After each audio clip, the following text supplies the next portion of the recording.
Chiranjeevi నాగార్జునల top secret బయటపెట్టిన జాతీయ media. Cinema industry అంటే glamour industry. Cinema తారలు తెర మీదకి మేకప్ పూసిన తర్వాత ఎలా ఉంటారో తెర బయట కూడా వారిని అలానే చూడాలనుకుంటారు జనాలు. అందుకోసమే బయట కూడా మేకప్ వేస్తారు హీరోయిన్లు. అందుకే లేని వెంట్రుకలతో పాటలు పడుతూ విగ్గు పెట్టుకుంటారు హీరోలు.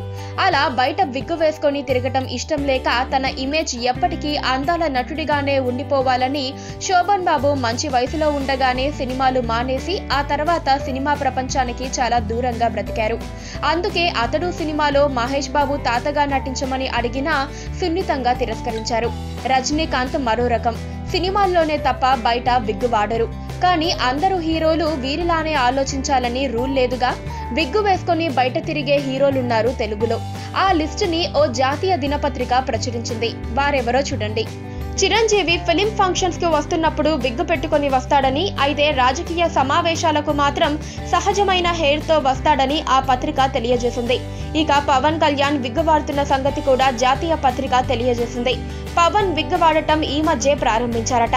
ఇక అందరూ న్యాచురల్ హెయిర్ గా భావించే నాగార్జున, పవన్లది కూడా న్యాచురల్ హెయిర్ కాదని వారు హెయిర్ ట్రాన్స్ప్లాంటేషన్ చేయించుకున్నారు అన్న విషయాన్ని కూడా బయటపెట్టి, ఇక బాలకృష్ణ ఎప్పటి నుంచో విగ్గు వాడుతున్నారు.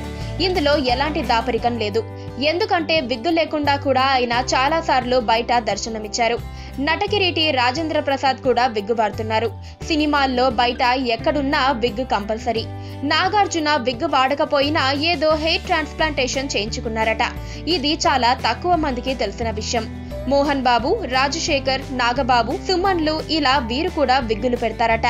వెండితెరపై సూపర్ స్టార్ లా కనిపించే మన హీరోలలో చాలా మందివి విగ్గులేనట.